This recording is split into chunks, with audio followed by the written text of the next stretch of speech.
foreign policy and these issues. Mark, I'm just going to bring in Anthony Scaramucci to comment on that. First of all, you know, Mark, who follows and trails Donald Trump and all the twists and turns, you know, for the last 12 months. I was just commenting there about how he feels speaking. His biological age changed. It probably has. Sorry about that, Mark. But the point is that he certainly hates speaking to an auto cue, and we will see him riff, won't we? And he probably will go beyond the kind of 45-minute mark.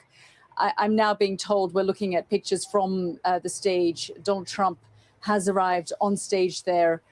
You can see him about to give his keynote speech, being greeted there by Borge Brende, the president of the World Economic Forum as well.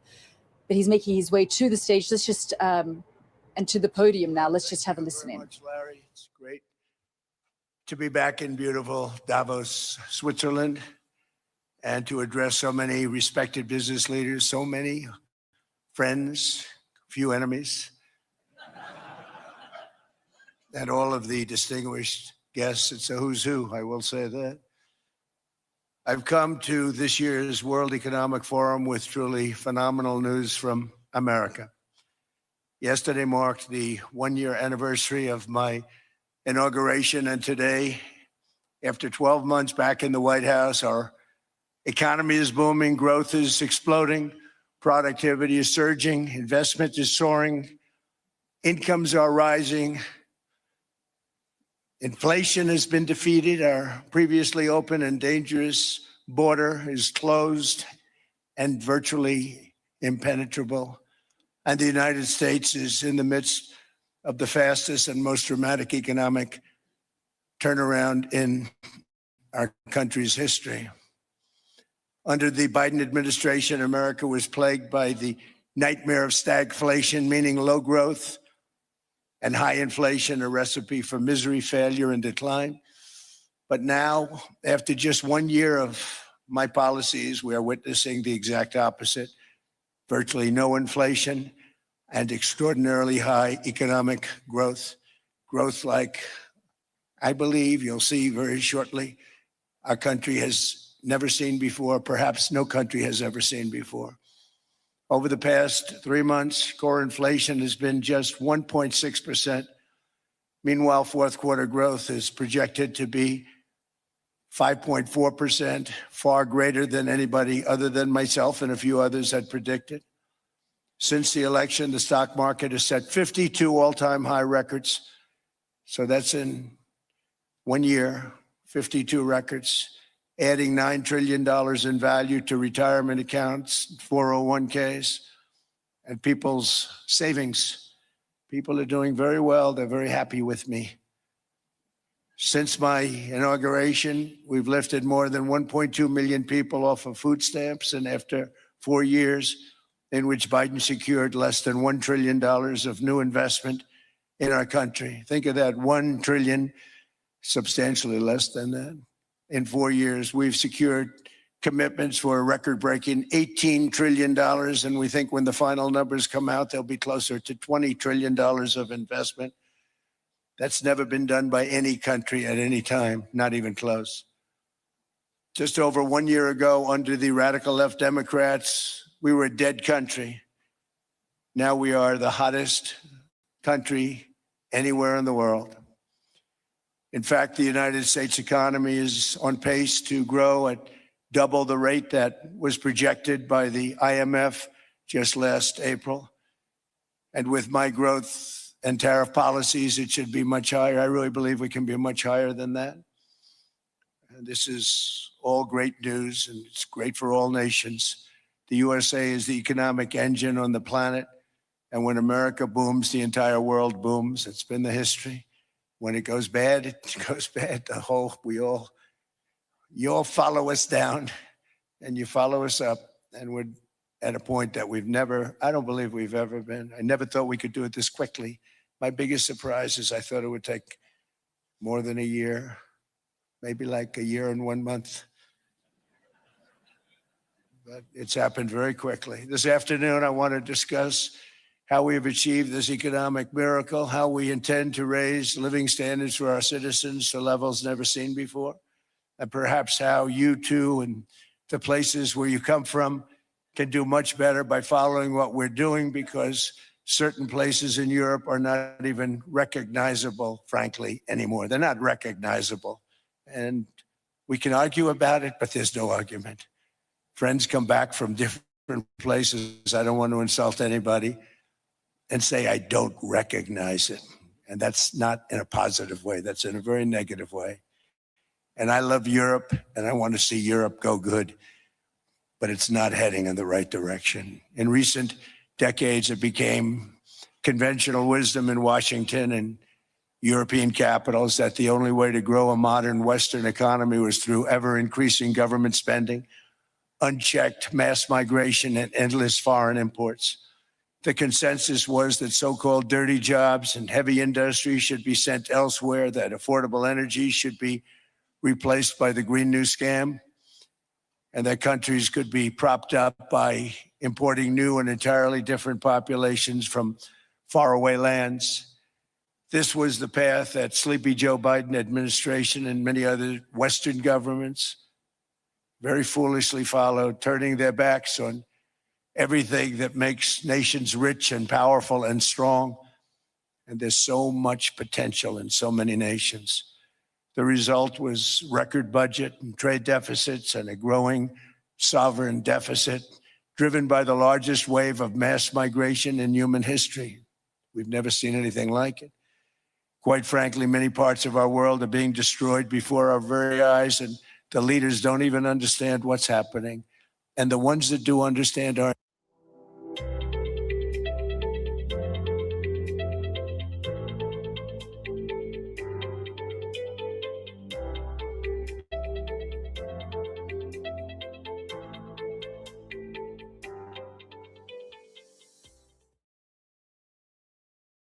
like America is not seen in over 100 years. Instead of closing down energy plants, we're opening them up. Instead of building ineffective, money-losing windmills, we're taking them down and not approving any. Instead of empowering bureaucrats, we're firing them, and they're going out and getting jobs in the private sector for 2 and 3 times what they were making in government. So they started off hating me when we fired them, and now they love me. Instead of raising taxes on domestic producers, we're lowering them and raising tariffs on foreign nations to pay for the damage that they've caused. In 12 months, we have removed over 270,000 bureaucrats from the federal payrolls, the largest single-year reduction in government employment since the end of World War II. Nobody thought that was coming, but we had no choice. To make a country great, you can't have all federal jobs. We've cut federal spending by $100 billion and slashed the federal budget deficit by 27% in the single year. It's going to go down quite a bit more from that, driving inflation way down from the record highs of the Biden administration. Every month, they went up and up and up. I promised to cut 10 old regulations for every single new regulation, but instead I've cut, actually till this point, 129 regulations for every one new regulation approved. So every time they come in with a new regulation, we do at least 10, but so far it's averaging out to 129, if you can believe it. In July, we passed the largest tax cuts in American history, including no tax on tips, no tax on overtime, no tax on Social Security for our. We also provided 100% expensing. That's the one they like. And bonus depreciation for all new equipment and capital investments to help companies expand and shift production to America. They are so in love with that. They build a plant, they're able to deduct it immediately, the whole thing, rather than waiting 38 to 41 years in the old days. This is a miracle taking place. Nobody thought it would ever be done by any country, but it's done by us. It was what made my first term the most successful 4-year term that we've ever had from a financial standpoint. And now we've upped it. This is a 10-year program, not a 1-year program, but you're allowed to deduct everything in 1 year. It used to be 38 to 41 years. With tariffs, we've radically reduced our ballooning trade deficit, which was the largest in world history. We were losing more than $1 trillion every single year, and it was just wasted. It was going to waste.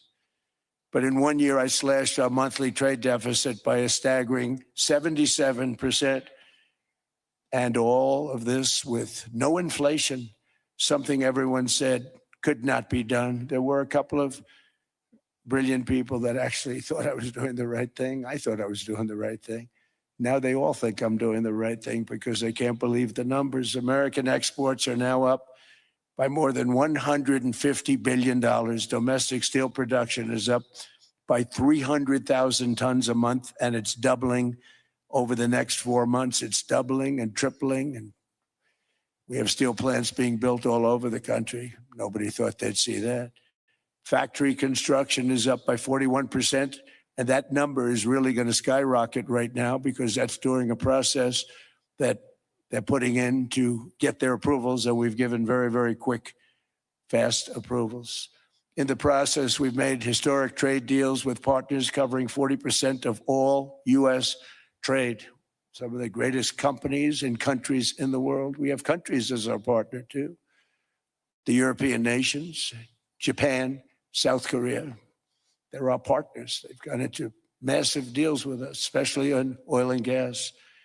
And these agreements raise growth and cause stock markets to boom, not only in the U.S., but virtually every country that came to make a deal, because as you've learned, when the United States goes up, you follow. It's really become a staple. In America, I've stopped the nation-wrecking energy policies that drive up prices while sending jobs and factories to the world's worst polluters. They are indeed polluters. Under sleepy Joe Biden, new domestic oil and gas leases fell by 95%. Think of that. And they wonder, why was gasoline going up so fast? The gasoline actually topped $5 a gallon, and some places $7 a gallon, and more than 100 major power plants were violently shut down by incompetent people that had no idea what the hell they were doing. Under my leadership, U.S. natural gas production is at an all-time high by far. U.S. oil production is up by 730,000 barrels a day. And last week we picked up 50 million barrels from Venezuela alone. Venezuela has been an amazing place for so many years, but then they went bad with their policies. 20 years ago, it was a great country, and now it's got problems, but we're helping them. And those 50 million barrels, we're going to be splitting up with them, and they'll be making more money than they've made in a long time. Venezuela is going to do fantastically well. We appreciate all of the cooperation we've been giving. We've been given great cooperation. Once the attack ended, and they said, let's make a deal. More people should do that. But Venezuela is going to make more money in the next 6 months than they've made in the last 20 years. Every major oil company is coming in with us. It's amazing. It's a beautiful thing to see. The leadership of the country has been very good. They've been very, very smart. The price of gasoline is now below $2.50 a gallon in many states, $2.30 a gallon in most states. Then we'll soon be averaging less than $2 a gallon. In many places, it's already down even lower, $1.95 a gallon. Numerous states are at $1.99, numbers that nobody has heard for years. Actually, since my last administration, we got it down to around those numbers. I've signed an order directing and approval of many new nuclear reactors. We're going heavy into nuclear. I was not a big fan because I didn't like the risk, the danger, but they have the progress they've made with nuclear is unbelievable, and the safety progress they've made is incredible. We're very much into the world of nuclear energy, and we can have it now at good prices and very, very safe. And we're leading the world in AI by a lot. We're leading China by a lot. I think President Xi respects what we've done, in part because I've allowed these big companies building these massive buildings to build their own electric capacity. They're building their own power plants, which when added up is more than any country anywhere in the world is doing. I read recently an article in the Wall Street Journal that China's creating so much energy, and they are. You got to hand it to them. But we're creating as much or more, and we're letting them do that. I'm very proud of it. It was my idea. I said, you can't create this much energy. We needed more than double the energy currently in the country just to take care of the AI plants. And I said, we can't do that. We have an old grid system. And I came up with the idea, you know, you people are brilliant. You have a lot of money. Let's see what you can do. You can build your own electric generating plants. And they looked at me. They didn't believe me. All of the names that are, I think, in the room right now, if you want to know the truth, they didn't believe it. And I said, no, you can't. They came back 2 weeks and they didn't have the plant. They said, we thought you were kidding. I said, no, not only am I not kidding, you're going to have your approvals within 2 weeks. I always say nuclear will take 3 weeks. But most aren't going that. They're going oil and gas. They're even going coal in some cases. Because of my landslide election victory, the United States avoided the catastrophic energy collapse which befell every European nation that pursued the Green New Scam, perhaps the greatest hoax in history. The Green New Scam, windmills all over the place, destroy your land, destroy your land. Every time that goes around, you lose $1,000. You're supposed to make money with energy, not lose money.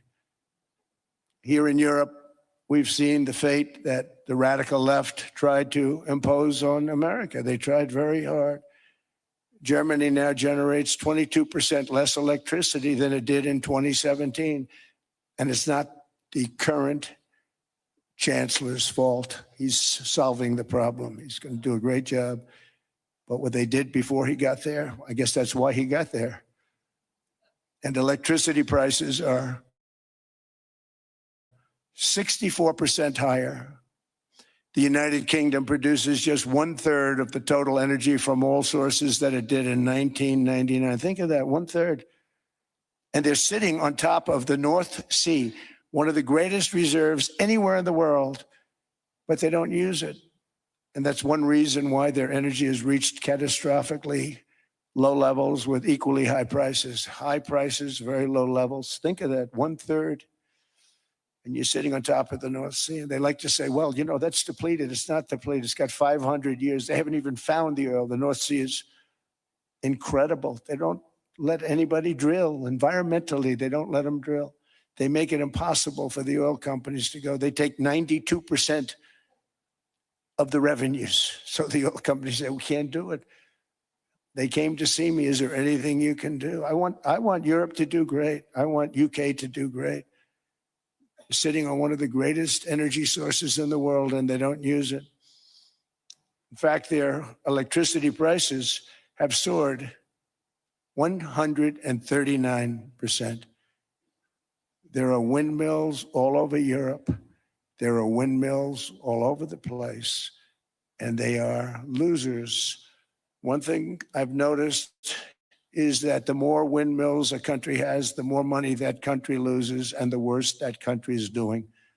China makes almost all of the windmills, and yet I haven't been able to find any wind farms in China. Did you ever think of that? It's a good way of looking at it. They're smart. China is very smart. They make them, they sell them for a fortune. They sell them to the stupid people that buy them, but they don't use them themselves. They put up a couple of big wind farms, but they don't use them. They just put them up to show people what they could look like. They don't spin, they don't do anything.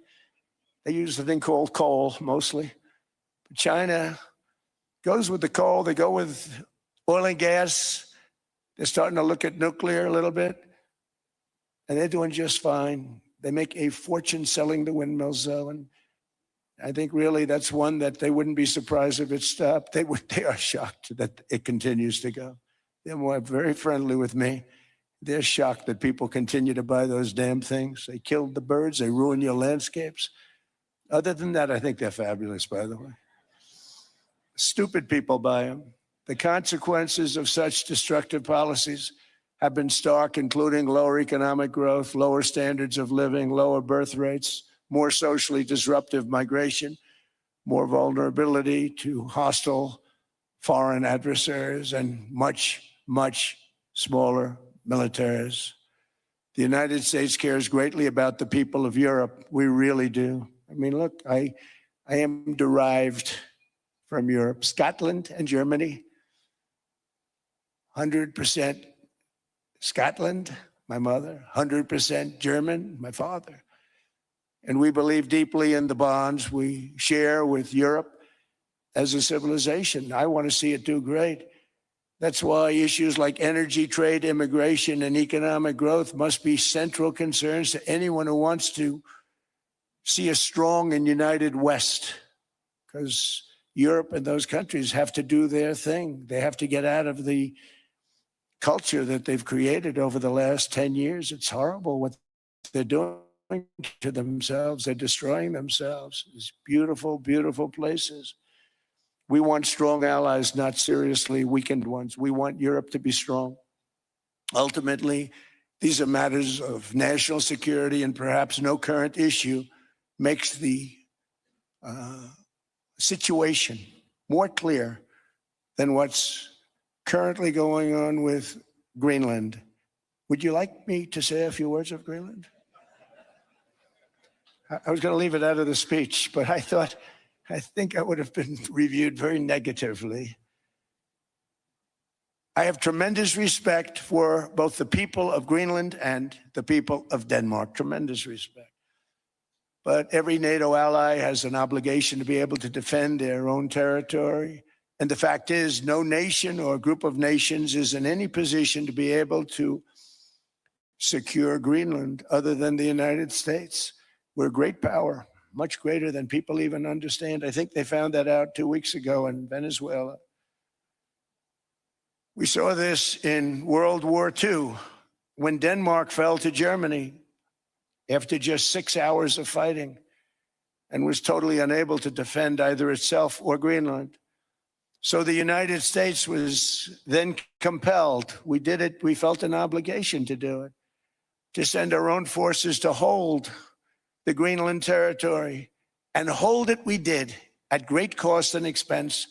They didn't have a chance of getting on it, and they tried. Denmark knows that. We literally set up bases on Greenland for Denmark. We fought for Denmark. We weren't fighting for anyone else. We were fighting to save it for Denmark. Big, beautiful piece of ice. It's hard to call it land. It's a big piece of ice. But we saved Greenland and successfully prevented our enemies from gaining a foothold in our hemisphere. So we did it for ourselves also. And then after the war, which we won it big. Without us, right now you'd all be speaking German and a little Japanese, perhaps. After the war, we gave Greenland back to Denmark. How stupid were we to do that? But we did it. But we gave it back. But how ungrateful are they now? So now our country and the world face much greater risks than it did ever before because of missiles, because of nuclear, because of weapons of warfare that I can't even talk about. 2 weeks ago, they saw weapons that nobody ever heard of. They weren't able to fire one shot at us. They said, what happened? Everything was discombobulated. They said, we've got them in our sights. Press the trigger, and nothing happened. No anti-aircraft missiles went up.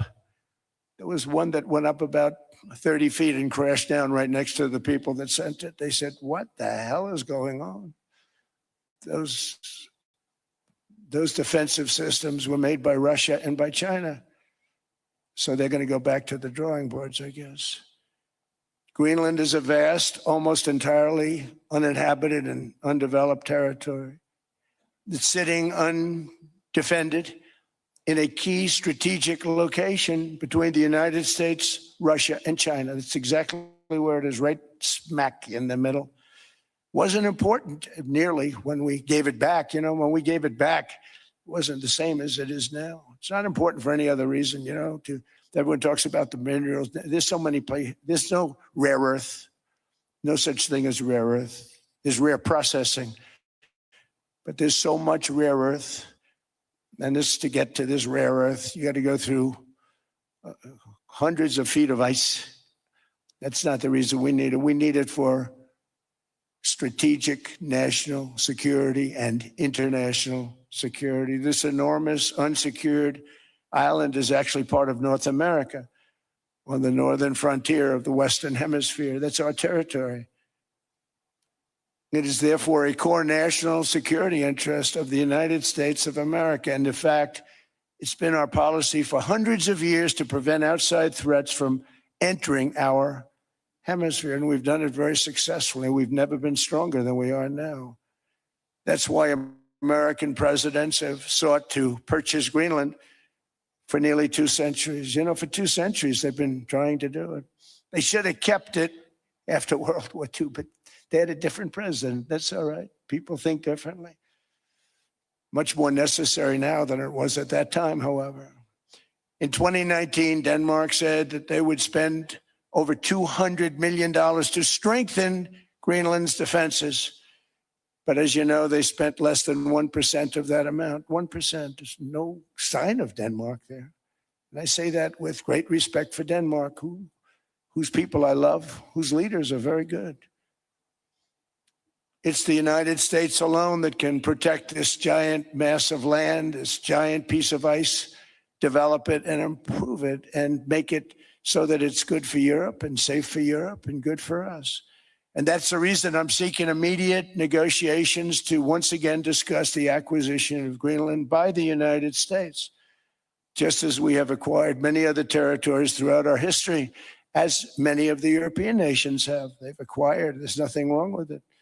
Many of them, some went in reverse, actually, if you look. Some had great, vast wealth, great, vast lands all over the world. They went in reverse. They're stuck back where they started.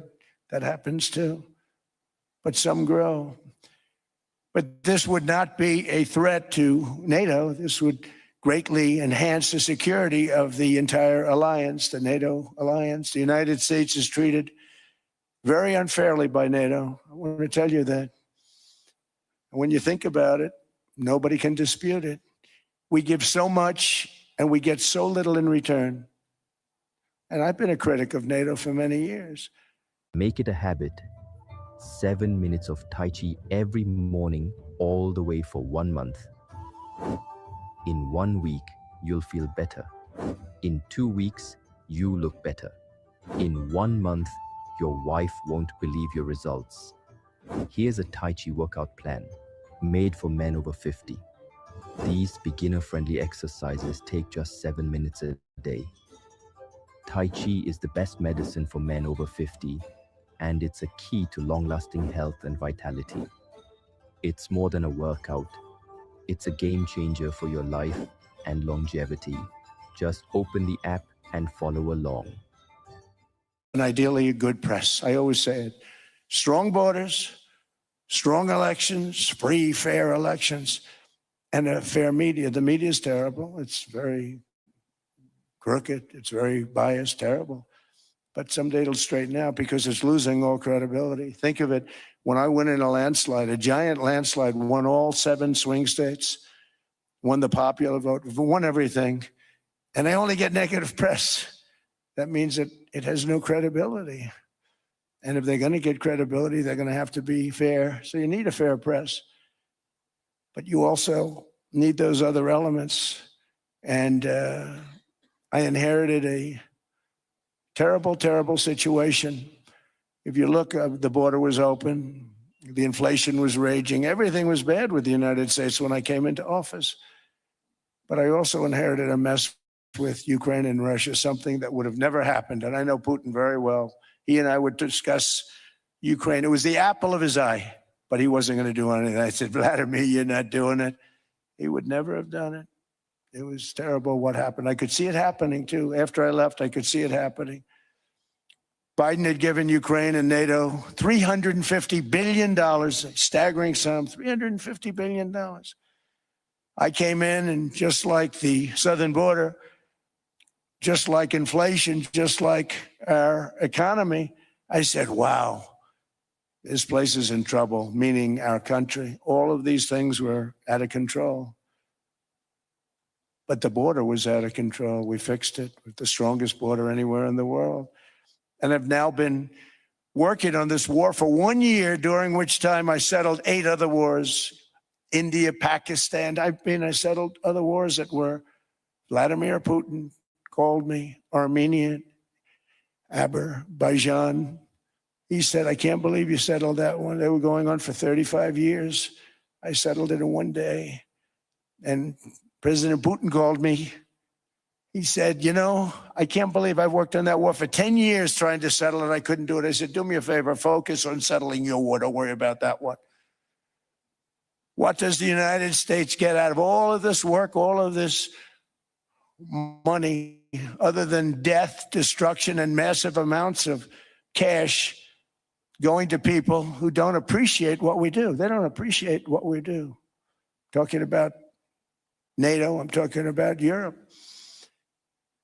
They have to work on Ukraine. We don't. The United States is very far away. We have a big, beautiful ocean separating us. We have nothing to do with it. Until I came along, NATO was only supposed to pay 2% of GDP. But they weren't paying, most of the countries weren't paying anything. The United States was paying for virtually 100% of NATO.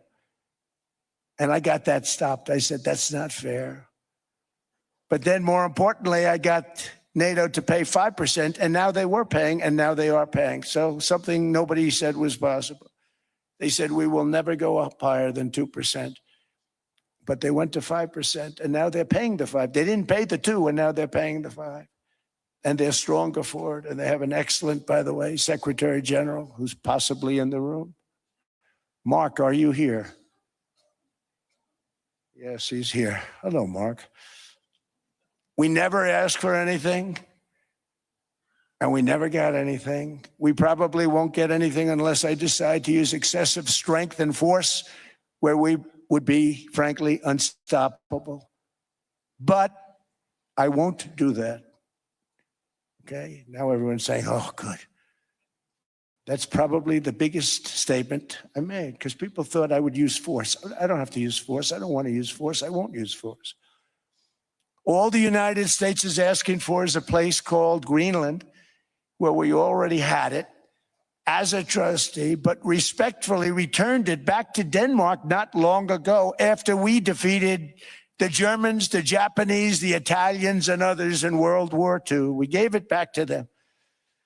We were a powerful force then, but we are a much more powerful force now, after I rebuilt the military in my first term and continue to do so today. We have a budget of $1.5 trillion. We're bringing back battleships. Battleship is 100 times more powerful than the great battleships you saw in World War II, those great, big, gorgeous ships, the Missouri, the Iowa, the Alabama. Because I thought maybe we could take them out of mothballs. They said, no, sir, these ships are 100, think of that, 100 times more powerful than those big, magnificent pieces of art that you saw so many times ago, that you still see on television. You say, wow, what a force. 100 times, each ship 100 times more powerful than the big battleships of the past. So that was the end of the mothball story. So what we have gotten out of NATO is nothing except to protect Europe from the Soviet Union and now Russia. I mean, we've helped them for so many years. We've never gotten anything, except we pay for NATO. And we paid for many years until I came along. We paid for, in my opinion, 100% of NATO because they weren't paying their bills. And all we're asking for is to get Greenland, including right title and ownership, because you need the ownership to defend it. You can't defend it on a lease. Number one, legally, it's not defensible that way, totally. And number two, psychologically, who the hell wants to defend a license agreement or a lease, which is a large piece of ice in the middle of the ocean where if there is a war, much of the action will take place on that piece of ice. Think of it. Those missiles would be flying right over the center of that piece of ice. All we want from Denmark for national and international security and to keep our very energetic and dangerous potential enemies at bay is this land on which we're going to build the greatest golden dome ever built. We're building a golden dome that's going to, just by its very nature, going to be defending Canada. Canada gets a lot of freebies from us, by the way. They should be grateful also, but they're not. I watched your Prime Minister yesterday. He wasn't so grateful. But they should be grateful to us. Canada lives because of the United States. Remember that, Mark, the next time you make your statements. What we did for Israel was amazing. But that's nothing compared to what we have planned for the United States, Canada, and the rest of the world. We are going to build a dome like no other. We did it for Israel. And by the way, I told Bibi, stop taking credit for the dome. That's our technology. That's our stuff. But they had a lot of courage, and they were good fighters, and they did a good job, and we wiped out the Iran nuclear threat like nobody can believe. Nobody's ever seen anything like it. That, Venezuela, taking down Soleimani, wiping out al-Baghdadi when he tried to reinstitute ISIS. We did a lot. I did a lot of big things, all perfectly executed. Everyone was perfectly executed. Somebody told me that, a military expert told me, sir, everything you've done has been perfectly executed. I said, I know. So other presidents have spent, whether foolishly or not, trillions and trillions of dollars on NATO and gotten absolutely nothing in return. We've never asked for anything. It's always a one-way street. Now they want us to help them with Ukraine. And let me say, we're going to. I'm really helping, not even them. I want to see, last week, if you saw, it was 10,000 soldiers, but last month it was 31,000 soldiers died. 31,000. That's this room times, the number of people in this room times 30. Think of it. 30,000 soldiers died in 1 month. The month before it was 27,000. The month before that it was 28,000. The month before that it was 25,000.